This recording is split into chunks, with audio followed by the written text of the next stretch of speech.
Matt Painter. Raise your hand. I'm good, Mike. Jake, go ahead. Matt, just what do you know so far about the extent with Daniel and Yeah, what they he just does said next? it was a lower leg injury, and then they'll get, MRI or X-rays or whatever they're doing tomorrow. So we should know something by the end of the day tomorrow or the following day.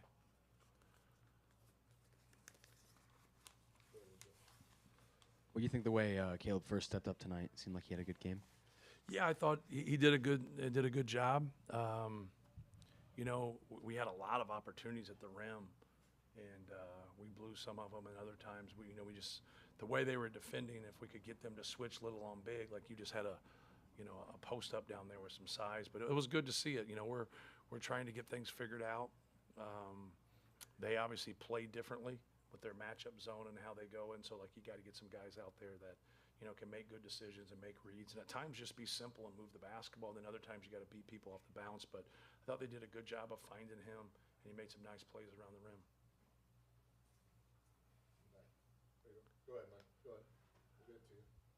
Just what Will Berg did for you also Right. without Jacobson. And to get 27 minutes, and what can this kind of mean for him as you work your way through the center position there? Yeah, he just for his sanity, just making that free throw, right? Just so you can, it's really hard. And I tried to tell him the last game, I thought, you did good things. You just didn't have a lot to show for it. You got to reward yourself by making your free throws. But I also told him that, nobody's trying to miss a free throw. When you do what you're supposed to and you give a great effort and then, you fail, hey, man, just keep plugging. And I thought he got some elite rebounds, above the rim where he went high and was able to get it. And I think that's, you got to be consistent in your post D and your ball screen D and your rebounding. You got to play without turning it over. I know that sounds like kind of old school, but the game's old school. Just be fundamentally sound and then just finish around the rim. When you're 7'2", 260, just use your body and finish around the rim. And so it was good to see him play well and Caleb play well. And, all of Raleigh's was conditioning. Obviously, when it's on E, it doesn't stand for elephant. So his tank was empty, and he proved it. And so, we had that with some guys. Isaac Haas was that way. He kind of gets to 3 minutes of playing, and he didn't have any more oil in his engine. So this was one of those things where you're learning too, right?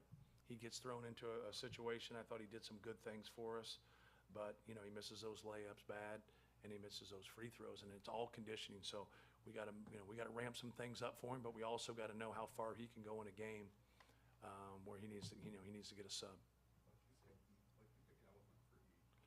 I don't know. It's just something we talked about growing up, like when someone run out of gas and they'd be on the side of the road and we just drive by them and yell, that E doesn't stand for elephant. We probably said a few other things, but that was the kind of the crux of the story. Matt, yesterday you were saying how, aside from Trey, none of your frontline players had really separated themselves and Right. kind of all give you different things. But when you're practicing against each other, Will talked about a variety of skill sets that you go against every day. How much can that kind of shape you where you're seeing different things from Caleb or Raleigh or Daniel or, Right. or Will every single day? Yeah, you just want them to go in the game and put good games on top. And some of the things that happen in a game, you guys just simply don't know, because if you run a play or you do a defensive assignment and now they don't do what they're supposed to do. So you have to get them to where they know what they're doing and they can do their job every single time. Now when you know the rules and you stick to the rules, now competing is the most important thing. So then being able to compete. But, I think all three of them, bring different things for us.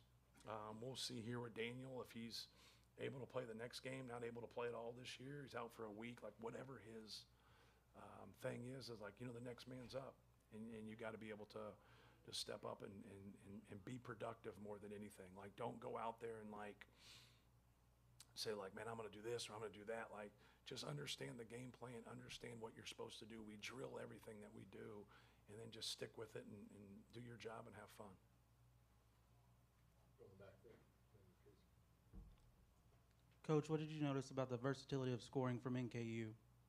Well, more than anything, like, I think what was great for us is that, like, they do a really good job defensively. I know it wasn't your question, but like their matchup zone is something it's different, right? And anytime you can be unique and, you've got a chance to be special if you get good players to run your system and be able to do things. So, we had talked about Dilling and really trying to make him have tough looks. We thought he was their best shooter. He had the best percentage last year. And we were trying to keep the ball out of the paint and do a better job. Where we struggled the most is keeping them off the glass. They did a great job offensive rebounding, and we didn't do a good job of keeping them off the glass and boxing out and going to get the basketball. We also ran in on a lot of tough shots or long shots at the end, and you got to hold when you're on the perimeter. Long shots are going to go long, and then to be able to go and get that basketball. But, no, they're a good team. They're going to be right there. They're going to be right there at the end and have a chance to play in the NCAA tournament. Like, Darren does a good job. And it's a hard level, but, he's got some returners. He's got some new guys. And, this helped us today. Like, when we played Texas A&M Corpus Christi the other day, that helped us. Like, this helped us. And we got a tough challenge, Monday in Yale. And, it'd be very, very competitive. They have a great program, but we've done a good job scheduling and bringing in, quality opponents that are giving us challenges. That was a tough game for us. I know we win by 22, but, what's the score if we play at their place or we play neutral, right? Like, keep stuff in perspective. You just kind of touched on it a little bit, but what's the key to getting those long rebounds? Obviously prove that it's not just the big guys who rebound. Right. Well, and you can speak on it in theory, or you can speak on it like in placement on the court. Like, if you're at the rim and you're boxing out and someone shoots a 25-footer, like, you're not in the best position in the world. But so you got to hit him and create space and get out.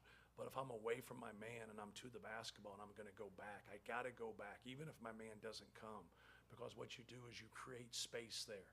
So, but when you just sit there and run to the rim when someone shoots a 25-footer, like, the ball's going to fly over your head. Like, you got to be able to pick up the flight of the basketball. So you step to your man, you wait a little bit. If he comes, you box him out, then go get it. If he doesn't, now you've created some time and some space right there to be able to go get the basketball.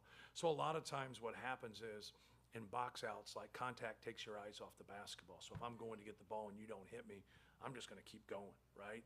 But now if I can get a piece of you, you're not going to keep a flight of that basketball. Then you get hit, and then you're going to lose, you're going to lose sight of that ball right there, because that's what contact does.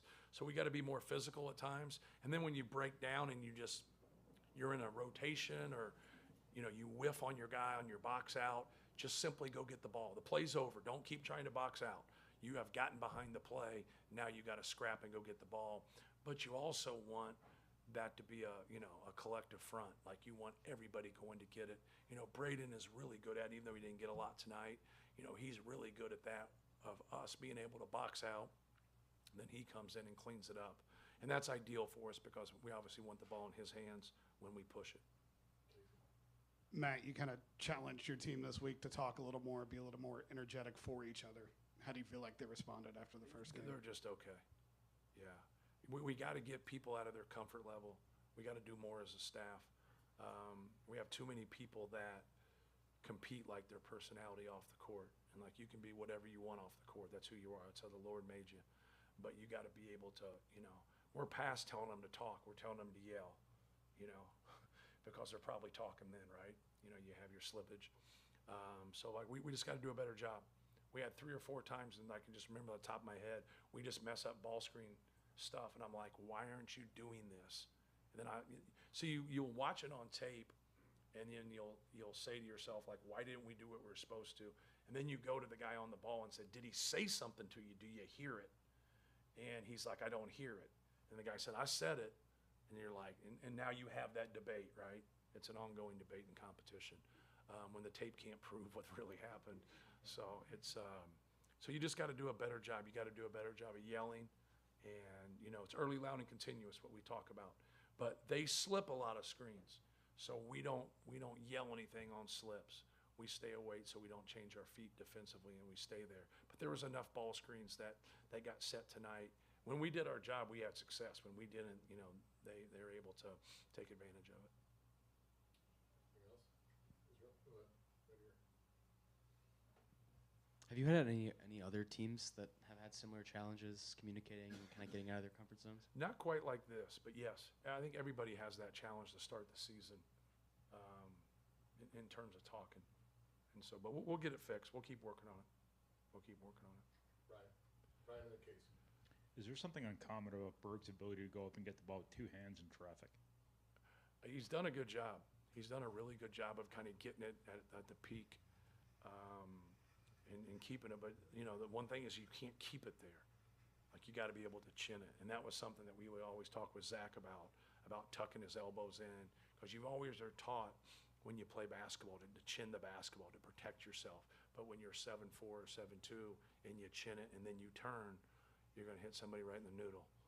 And so, then they'll say like, hey, you can't do that. And you're like, what are you supposed to do?